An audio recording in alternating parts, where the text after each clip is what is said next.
ప్రస్తుతం డిజిటల్ యుగంలో సైబర్ నేరాలు నానాటికి పెరిగిపోతున్నాయి. రోజుకో కొత్త పంథాలో నేరగాళ్లు రెచ్చిపోతున్నారు. భారీ లాభాల పేరుతో డబ్బులు ఆశ చూపి కోట్లు కాజేస్తున్నారు. అయితే ఇలా కాజేసిన డబ్బు లావాదేవీల కోసం ఇతరుల బ్యాంకు ఖాతాలను వినియోగించి అక్రమ సొమ్మును మార్చుకుంటున్నారు. దీన్ని కట్టడి చేసేందుకు బ్యాంకులు ఎన్ని చర్యలు తీసుకుంటున్నా బ్యాంకు ఖాతాల మ్యూల్ ఆగడం లేదు. ఖాతాదారులకు ఎంతో కొంత ముట్టజెప్పి ఆ ఖాతాల ఆన్లైన్ వివరాలు, డెబిట్ కార్డు వివరాలు తీసుకుని అక్రమంగా సంపాదించిన సొమ్ములను ఖాతాలకు బదిలీ చేస్తున్నారు. ఆ తర్వాత వాటిని తీసుకుంటున్నారు. ఈ ట్రాన్సాక్షన్లపై పోలీసు విచారణలో ఆయా ఖాతాదారులను పట్టుకున్నా ఎలాంటి ప్రయోజనం ఉండడం లేదు. ఈ క్రమంలోనే మ్యూల్ ఖాతాల ద్వారా జరిగే మోసాలను అరికట్టేందుకు ఆయా అకౌంట్లను నిలిపివేయడానికి చట్టపరమైన అధికారుల అనుమతి అవసరం. దీంతో సమయం వృధా అవుతోందని, అందుకే మ్యూల్ ఖాతాల స్తంభన కోసం తమకే పూర్తి అధికారాలు ఇవ్వాలని బ్యాంకులు కోరుతున్నాయి. ఎక్కువ కాలం ఎలాంటి ట్రాన్సాక్షన్లు చేయకుండా ఉన్న అకౌంట్లను బ్యాంకులు ఫ్రీజ్ చేస్తాయి.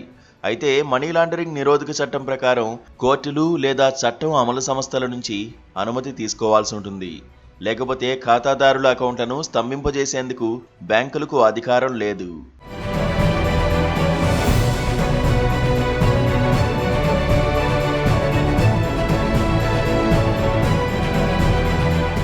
ప్రస్తుతం సైబర్ నేరాలు, మ్యూల్ ఖాతాలు పెరుగుతున్న నేపథ్యంలో రిజర్వ్ బ్యాంక్ ఆఫ్ ఇండియా ఈ విషయంలో మరింత పరిశీలన చేయాలని ప్రతిపాదించినట్లు ఇండియన్ బ్యాంక్ ఆఫ్ అసోసియేషన్ ఏర్పాటు చేసిన వర్కింగ్ గ్రూప్ తన నివేదికలో తెలిపింది.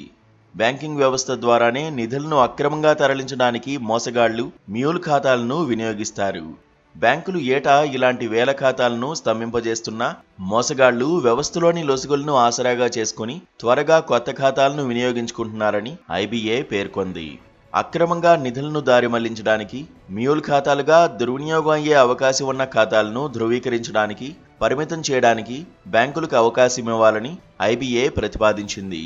పాన్ కార్డు లేకుండా ఓటరు గుర్తింపు కార్డులు, ఫామ్ 60 ఉపయోగించి బ్యాంకు ఖాతాలు తెరిచే వ్యక్తులను ధృవీకరించడానికి ఎన్నికల కమిషన్ డేటాబేస్ వినియోగించాలని, ఈ ఖాతాల్లో లావాదేవీలపై పరిమితులు ఉండాలని బ్యాంకులు ప్రతిపాదించాయి.